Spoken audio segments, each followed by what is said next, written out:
अस्सलाम वालेकुम। प्रोग्राम सहाफ़ी में मतीउल्लाह जान और मेरे साथ दो सीनियर जर्नलिस्ट और कोर्ट रिपोर्टर अब्दुल कयूम सिद्दीकी और जनाब हसनात मलिक। आज एक और सुप्रीम कोर्ट में तारीख रकम होने जा रही है। एक और सुप्रीम कोर्ट के मुअज़्ज़ज़ जज ने अपने ही साथी जजों के सामने एक आइनी दरख्वास्त दायर की है, जिसमें एक शोकाज नोटिस का जवाब भी साथ मुंसलिक किया गया है और सुप्रीम जुडिशल काउंसिल की उस कार्रवाई को चैलेंज किया गया है जिस कार्रवाई के तहत सुप्रीम कोर्ट के मुअज़्ज़ज़ जज जस्टिस मुज़ाहिर अली अकबर नकवी से ये कहा गया था कि उनके ऊपर जो ज़ाब्ता अखलाक की खिलाफ वर्जी के संगीन इल्ज़ामात हैं और करप्शन के इल्ज़ामात हैं, उनके जवाब दिए जाएँ। तो आज जस्टिस मुज़ाहिर अली अकबर नकवी ने न सिर्फ ये कि सुप्रीम कोर्ट में सुप्रीम जुडिशल काउंसिल की कार्रवाई को चैलेंज किया है, बल्कि जुडिशल काउंसिल के जारी करदा शोकाज नोटिस और उसका जवाब भी दिया है। और वो ये सब कुछ उन्होंने एक पब्लिक रिकॉर्ड का हिस्सा बना दिया है। जस्टिस मुज़ाहिर नकवी ने अज़ खुद ही अपने ऊपर लगाए गए इल्ज़ामात और उनके जो जवाब हैं वो आइनी दरख्वास्त के साथ दायर करके इसको मंज़र आम पे लाया है। तो ये बड़ा अच्छा हुआ है, क्योंकि आम तौर पे कहा जाता है कि कोई भी चीज़ आवाम से छुपी नहीं होनी चाहिए और जुडिशल काउंसिल की कार्रवाई अभी तक बंद कमरे में थी, खुफिया थी, और क्या इल्ज़ामात थे, क्या जवाबात थे, ये चीज़ सामने आज पहली बार आई है। तो कयूम सिद्दीकी साहब, आपसे गुफ्तगू का आगाज़ करेंगे। सुप्रीम कोर्ट के मुअज़्ज़ज़ जज जस्टिस मुज़ाहिर अली अकबर नकवी ने जो आइनी दरख्वास्त आज दायर की है और उसके साथ शोकाज नोटिस के जो जवाबात दिए हैं, तो उनमें बड़े ही तकनीकी और दिलचस्प किस्म के इल्ज़ामात हैं और जवाबात भी हैं। सबसे पहला इल्ज़ाम जो लगा है, मैं उस पर आपकी राय लेना चाहूँगा। उसके मुताबिक जस्टिस नकवी जो थे, उन्होंने मखसूस मुकदमा अपने सामने लगाया और ये मुकदमा था वो DPO डोगर का, जिसके हवाले से एक ऑडियो टेप भी लीक हुई, जिसमें चीफ मिनिस्टर पंजाब परवेज़ इलाही जस्टिस मुज़ाहिर नकवी से फ़ोन पे बातें कर रहे हैं और फिर परवेज़ इलाही अपने वकील से भी कह रहे हैं कि जो DPO का बज़ाहिर केस है वो उन्हीं के सामने लगाया जाए, यानी जस्टिस मुज़ाहिर नकवी के सामने, और ऐसा हुआ भी। तो इस इल्ज़ाम के हवाले से जस्टिस मुज़ाहिर नकवी ने तो इसकी तरदीद किया और कहा है कि बेंचेस बनाना तो चीफ जस्टिस का काम है, मैंने नहीं बनाए थे। तो इस इल्ज़ाम और इसमें जस्टिस मुज़ाहिर नकवी के जवाब को आप कैसे देखते हैं? देखिए मतीउल्लाह जान साहब, ये बात तो ठीक है कि जब ये ऑडियो लीक हुई तो फिर उसके बाद जो है वो काफ़ी शोर गोगा हुआ और इस पर हमने फिर ये देखा कि एक कमीशन ऑफ इंक्वायरी जो है वो बना दिया गया जस्टिस काजी फईसा की सरबराही में, और फिर जो है उस कमीशन को काम नहीं करने दिया गया, क्योंकि उसमें और भी बहुत सारी ऑडियोज़ का हवाला था जो बंदयाल साहब की खुश दामन थी उनका और ख्वाजा ताहिर रहीम साहब की अहलिया जो है उनके दरमियान, जिसमें वो कम वक्त मार्शल लॉ भी नहीं लगाते। तो वो सारी सूरत हाल थी, तो वो उसको तो रोक दिया, सुप्रीम कोर्ट ही ने रोक दिया उसको, और जो मैटर इससे मुतालिक था वो भी फिर उसमें चला गया। फिर प्रैक्टिस एंड प्रोसीजर, मतलब एक पूरी कहानी है कि किस तरह से जो है वो चीज़ों को फिर चलने ही नहीं दिया गया ना सुप्रीम कोर्ट। फिर वो जब जजेस पे एतराज़ आया तो उसका जजमेंट भी रोका गया और फिर उसके बाद सारा सिलसिला। और जस्टिस मुज़ाहिर नकवी भी यही कह रहे हैं कि वो ऑडियो लीक्स कमीशन भी उसने कोई फाइंडिंग नहीं दी। कोई फाइंडिंग कैसे देता? सुप्रीम कोर्ट के ने उसको काम करने से रोक दिया। आपको याद है ना कि जब उनको कहा गया कि बगैर सुने हुए जो है कमीशन को रोक दिया गया। तो एनीवेज, तो उसके बाद से इसकी कार्रवाई ही नहीं हुई है। तो पहले तो कमीशन ने यही चेक करना था कि आया ये ऑडियो लीक्स जो हैं वो दुरुस्त हैं या नहीं हैं। तो उसके वाले से एक इब्तदाई 1 या 2 प्रोसीडिंग्स हुई थी जिसमें नोटिस भी हुए थे, मैं भी उसमें शामिल था। तो मैं तो पेश हो गया था, लेकिन ना आबिद ज़ुबैरी साहब आए थे और ना, क्योंकि आपकी भी एक ऑडियो थी ना, जी हाँ, ख्वाजा तारिक रहीम के साथ। जी हाँ, बिल्कुल। तो अब वो जो है इस सिलसिले में तो जाहिर है ये तो एक ऑब्वियस सी बात है, लेकिन इसके पीछे की क्या कहानी वो तो कभी इन्वेस्टिगेट हुई नहीं है ना। लेकिन ये भी एक गैर मामूली बात थी। कहते तो हैं कि जनाब वो 3 महीने पहले या 1.5 महीना पहले फिक्स हो गया था, 26/11 को 2022 को वो मुकदमा फिक्स हो गया था, जबकि हमने उसको 16 को सुना, 2 को तकरीबन 2-3 महीने के बाद। तो एनीवेज अच्छा, इसमें जैसे मुज़ाहिर नकवी ये भी कह रहे हैं कि वो जो शुरू में डोगर डीपीओ डोगर का केस सुनने वाला बेंच था 2 जजेस से, मगर बाद में वो 3 जजेस हो गए और ये फैसला 3 जजेस का था। हाँ। मैं बाकी 2 जजेस पे कैसे असरअंदाज होता। हालांकि चीफ इलेक्शन कमिश्नर को हसनात साहब पहले बुला लिया था 2 जजों ने, 2 जजेस और उसके बाद एक जज ऐड किया गया। अब समझ आ रही है क्यों मुनीब अख्तर गालिबन ऐड किया गया उनको जी।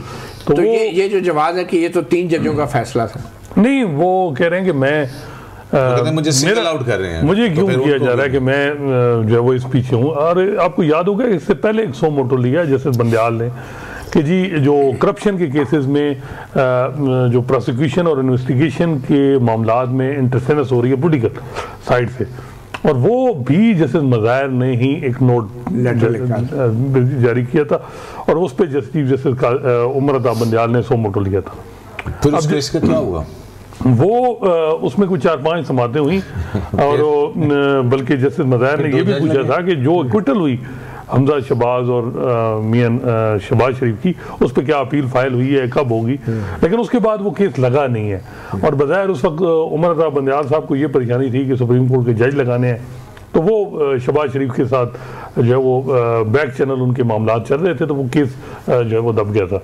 ये इसमें ये कह रहे हैं कि मैं अकेला तो नहीं था, 3 जजेस के अपॉइंटमेंट के बाद, मगर इनके कहने पे, इन्हीं के ऑर्डर पे पहले चीफ इलेक्शन कमिश्नर भी भागते भागते हाँफते सुप्रीम कोर्ट में आए थे 1 घंटे के नोटिस के ऊपर, और फिर उनसे कहा गया था कि आप वक्त पे इलेक्शंस क्यों नहीं करा रहे। अच्छा हसनात साहब, एक दूसरा जो इल्ज़ाम एक लगाया गया है कि ये जस्टिस नकवी ने लाहौर में saint John's park Lahore cantonment की एक प्रॉपर्टी है 1983 स्क्वायर यार्ड की, और एक बार भी ये ना वो भी 3 रुकनी बेंच था ना, जब यहाँ पे डी चौक में आने के लिए लॉन्ग मार्च 25 मई को लेके आ रहे थे, नहीं आ रहे थे हुकूमत ने, तो फिर उसमें भी यही उस बेंच में भी जनाब। बहरहाल अब दूसरे इल्जाम पे हम आ जाते हैं। इसमें लाहौर की कैंटोनमेंट की प्रॉपर्टी है 1983 स्क्वायर यार्ड की, और ये चौधरी मोहम्मद शहबाज जो है उनसे खरीदी गई, और उनके एक बेटे थे जो अभी 18 साल की उम्र से थोड़ा सा ऊपर हुए थे, उन दोनों को जाहिर किया गया उस प्रॉपर्टी में मालिक, जबकि 2 छोटे डिपेंडेंट्स भी थे, माइनर्स भी थे, उनको जो है जाहिर नहीं किया गया। बहरहाल इस इल्ज़ाम के तहत इस प्रॉपर्टी की जो असल कीमत थी वो 50 करोड़ थी, जबकि जस्टिस मुज़ाहिर नकवी ने वो 10 करोड़ की ये प्रॉपर्टी खरीदी। 10 करोड़ 64 लाख 13 करोड़ नहीं करे 10 करोड़ 64 लाख 10 करोड़ 64 लाख की सेल डीड के ऊपर तो यही लिखा है। तो 13 करोड़ ये कीमत में जो डिफरेंस है, जैसे मुज़ाहिर नकवी कह रहे हैं कि ये डिप्टी कमिश्नर जो होता है वो रेट्स को तय करता है, तो ये कीमत में इतना डिफरेंस जुडिशल काउंसिल ने आज खुद कैसे तय कर? देखिए वो तो ये कह रहे हैं कि लीगल रिक्वायरमेंट पूरी है, डीसी रेट कंटोनमेंट में उसने तय की है, डिस्प्यूट नहीं आया। तो एक तो टैक्स अथॉरिटीज़ ने मुझे कोई नोटिस नहीं दिया। टैक्स अथॉरिटीज़ मुझसे पूछे ना कि जी मेरी ये जो मैंने प्रॉपर्टी दी है या इस हवाले से, तो ये जो डायरेक्टली सुप्रीम जुडिशियल काउंसिल इस मामले में इंटरवीन किया है, ये गलत है। पहले सुप्रीम FBI इंक्वायरी करे और फिर असेसमेंट दे, इस हवाले से फिर सुप्रीम जुडिशियल काउंसिल कर सकती थी। अब वो बज़ाहिर ये लग रहा है कि इस मामले में वो मेंटली प्रिपेयर थे, और उनका जवाब ये है कि जी DC रेट है, इसमें कानूनी तौर पे सारी चीज़ें पूरी हैं, और आप कैसे प्रिज्यूम कर रहे हैं कि ये 50 करोड़ की प्रॉपर्टी है? क्या पर क्योंकि जब डीसी कह रहा है कि मुझे जो वो 13 करोड़ या 10 करोड़ की मिली है, तो कैसे डिस्प्यूट हो रहा है? लेकिन ये डीसी जो कह रहा है इतनी डिस्क्रिपेंसी तो नहीं हो सकती है। डीसी रेट पे कितने लोग प्रॉपर्टी खरीद लाहौर में इस जगह पे एक्चुअल क्या है वहाँ पे? क्योंकि वहाँ पे तो देखिए वहाँ पे जो रेजिडेंट हैं, एक बहुत सारे लोग वहाँ पे रहते हैं, बड़ी प्राइम जगह है, और उन्होंने हाल ही में उन्होंने कहा कि 1 कनाल की प्रॉपर्टी जो है वो तकरीबन 10 करोड़ प्लस के ऊपर 1 कनाल का प्लॉट है। और ये जो कनाल जो 100 सेंट जॉन्स पार्क की बात हो रही है जिस प्रॉपर्टी की, ये तकरीबन जो है 1988 तकरीबन जो है 4 कनाल से ज़्यादा की प्रॉपर्टी है। तो आप अंदाज़ा कर लें कि अगर एक साहब ने वो प्रॉपर्टी कुछ अर्सा पहले इनसे वो 9-10 करोड़ रुपए की 1 कनाल की खरीदी, तो 4 कनाल की प्रॉपर्टी की क्या कीमत हो सकती है? जो भी कर लें ऊपर नीचे करके, तो ये नहीं हो सकती। लेकिन मतीउल्लाह जान साहब, इस जवाब के अंदर एक बड़ी मज़ेदार चीज़ भी है, और वो ये है वो जो आपने कहा ना लीगल हेयर्स नहीं बताया, उन्होंने कहा ये तो सेलर का काम था, बताता आगे आगे जाके हम उस पे आ रहे हैं। वो तीसरा इल्जाम तो मेरा जो है ना वो ये है कि देखें कि एक प्रॉपर्टी जिसकी मार्केट वैल्यू जो है 50 करोड़ की है, वो 10.25, 10.5 या 13 करोड़ रुपए के अंदर नकवी साहब परचेज करते हैं और फिर उसके बाद वो कहते हैं कि मैं तो विक्टिम हूँ।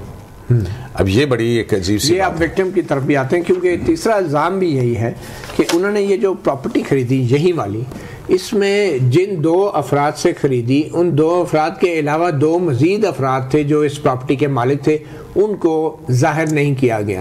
और जस्टिस मुज़ाहिर नकवी का कहना है कि उनको तो पता ही नहीं था, और ये तो उनको पता चला कि उनको उस दिन पता चला जब सुप्रीम जुडिशल काउंसिल ने उनको बुलाया 21 नवंबर को और कहा कि भाई आपकी प्रॉपर्टी में ये जो वारिस हैं ये 2 तो नहीं है तो 4 थे, आपने 2 से कैसे खरीद ली।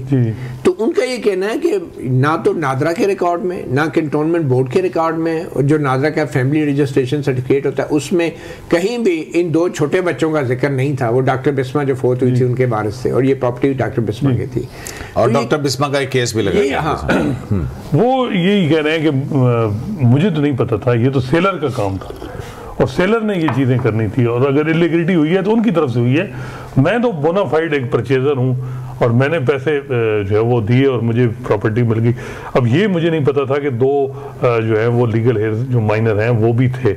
अब ये जैसे नकवी साहब का, तो आपके ख्याल में ये उनका जो जवाब है ये किस हद तक मुनासिब है, मंतकी? अब देखने ये मैटर ऑफ इंक्वायरी है। सुप्रीम कोर्ट का जज है जिसके साथ बजाय वो कह रहा है मेरे साथ फ्रॉड हो गया, उन्होंने लिखा है अच्छा मैं तो विक्टिम हूं, मेरे साथ तो जुल्म हो गया। अब इसकी कॉन्सिक्वेंस क्या होंगे अगर ये 2 माइनर? कॉन्सिक्वेंस तो छोड़े, पहले ये बताइए कि क्या ये सुप्रीम कोर्ट का जज जो है, क्योंकि आमतौर पे कहते हैं ना जज लोगों, हाँ भाई आप तो पढ़े लिखे हैं, ड्यू डिलिजेंस क्यों नहीं किया आपने, मतीला जान साहब बात ये है कि ये खुद कह रहे हैं कि ये जब 21 को उनके सामने ये सारी चीजें आई तो उनको पता लगा कि जी हाँ ये तो 2 लीगल हेयर्स भी थे। तो क्या उस वक्त इन्होंने कहा कि भाई ये हाँ बतौर जज ये बिल्कुल एक गलत ट्रांजैक्शन हुई है इस तरह की, तो मैं कंप्लेंट करूंगा? नहीं मैं ये वापस करता हूँ। हाँ। नहीं वो घर बना रहे हैं, कैसे करें वो कम से कम? वो कह रहे हैं 3 करोड़ का मैंने कर्जा लिया है, उस पर कंस्ट्रक्शन कर रहा हूँ। 5 कनाल की 4 वो ये कह रहे हैं मेरे साथ धोखा हो गया, एक तो मुझे प्रॉपर्टी बेच दी गई इतनी महंगी 13 करोड़ 5 मरले का घर जो है ना 1.5-1.25 करोड़ रुपए में बनता है, ठीक है ना। तो ये 4 कनाल की कंस्ट्रक्शन के ऊपर 3 करोड़ में कंस्ट्रक्शन अभी जो जारी है ना, बना तो नहीं, वो भी तो जारी है, मजीद कर्जा ले लेंगे। एक छोटी सी ब्रेक लेते हैं और ब्रेक के बाद इसी अहम पहलू पे बात जारी रखेंगे। हम बात कर रहे हैं उन इल्ज़ामात की जो शोकाज में लगाए गए, और आज जस्टिस मुज़ाहिर नकवी ने पहली बार खुद ही अपने ऊपर लगाए गए इल्ज़ामात को मंजर आम पे लाया है। एक छोटे से वक्फे के बाद।